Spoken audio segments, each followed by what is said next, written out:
Hello po mga kapatid, mapagpalang araw po sa ating lahat. Ang pag-uusapan naman natin ngayon ay tungkol naman sa acrylic emulsion. Ano ba ang papel ng acrylic emulsion sa ating pagpipintura? Napakalaking bagay ang acrylic emulsion pag ito ay ating gamitin. Ang acrylic emulsion ay isang water-based na pintura. Ito din ay ginagamit pan-top coat. Halimbawa, ang wool ay napinturahan mo na o napinis mo na siya ng gloss latex o kaya napinis mo na siya ng flat latex, napakahalaga ang acrylic emulsion. Ang acrylic emulsion ay nagbibigay ng kintab sa dingding at hindi kapitin ng dumi. Halimbawa, flat latex ang pinampinis mo sa wall, pwedeng itapkot mo rekta ang acrylic emulsion kahit 2 mano, 3 mano para makintab. At ito'y hindi kapitin ng dumi. Kasi pag flat latex lang, kapitin ng dumi.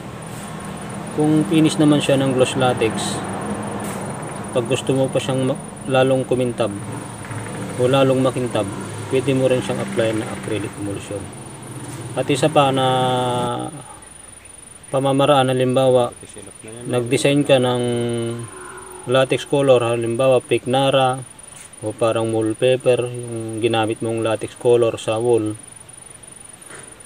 kailangan mo itong itop coat ng acrylic emulsion. Kasi pagka nagpahid ka o nagdesign ka ng water-based na pintura, halimbawa Picnara, ginamitan mo siya ng rose sienna, burnt sienna, Venetian red na latex color. Kung gusto mo itong lalong tumibay at hindi kapitin ng dumi, applyan mo siya ng acrylic emulsion, pwedeng brush, pwedeng roller. Pero pag mga Picnara, karamihang ginagawa ko, paintbrush lang ang ginagamit ko. Napakagintab, napakaganda at napakabisa. Hindi siya kapitin talaga ng dumi. At lalong tumatagal ang pintura mo pag mayroong acrylic emulsion. Pwede rin itong, halimbawa, yung labas ng bahay ay meron kang mga design na matitingkad ang kulay na latex color ang ginamit mo. Gaya ng nakikita nyong bahay, yung mga gaya ng nakikita nyo dyan sa video ko, yung mga matitingkad na kulay dyan ay latex color yan. At tinapkot ko lang siya ng acrylic emulsion ng 2 mano. Kaya yan, nakikita nyo, makintab, talagang sulit ang gastos mo pag meron siyang acrylic emulsion. Kaya sa mga pinapakita ko dyan ay sana'y nakapagbigay ako ng konting tips, konting aral para sa mga baguhan.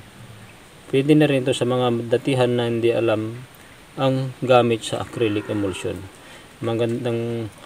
Maraming salamat po sa inyong lahat, sa inyong panonood. Don't forget to like and subscribe.